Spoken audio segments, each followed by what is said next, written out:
But pandas are a great part of our story. They're a great part of my story. That's actually when I came into management at the zoo, that was my first project was to prepare for or prepare our panda program All right, and so to stop kind of there for half a second. I okay. think there should be some offsets from this. I got a feeling.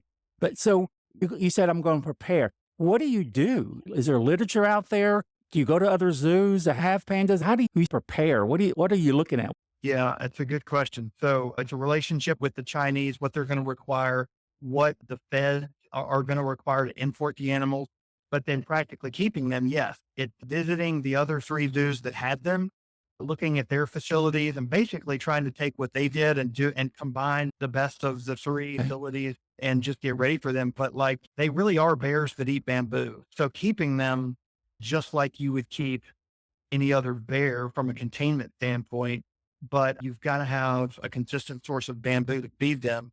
And so we struck a deal with the agri center. We've got 10 acres out there that we planted to get ready for the pandas. And even then, we had to wait because bamboo takes about 3 years to get established to Mm. where you can actually harvest it. So even when the pandas first came, we were going all over creation, harvesting bamboo from, we had about 40 different locations as far down as Coffeyville, Mississippi, where we're Wow. harvesting bamboo because they're offered about 100 pounds each a day. Ooh. Uh, and so we have a bamboo crew. That's all they do. Refrigerated truck, coolers, like it's quite the production Mm. for two animals. So that's the prep. It's quite some, and then of course we had to build a facility and all of that. And so we wanted our exhibit to be special. And so we did that. We themed it. We heavily themed it, just like the rest of our exhibits. We want you to feel like you're in that part of the world.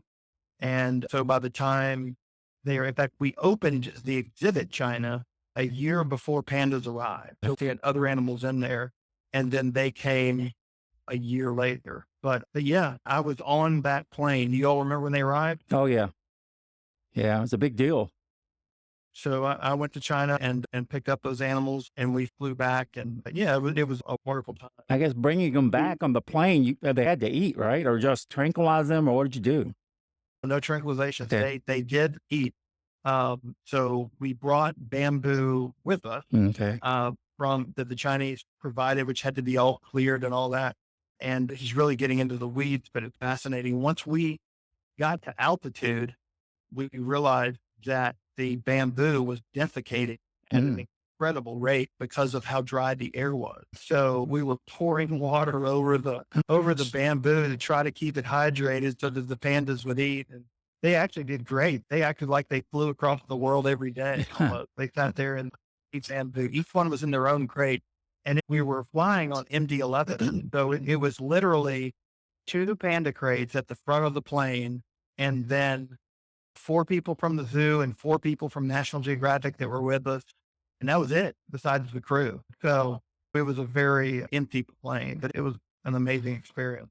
Tune in to Memphis Mike and Friends as Mike and Jeff spend time with Memphis Zoo's CEO, Matt Thompson.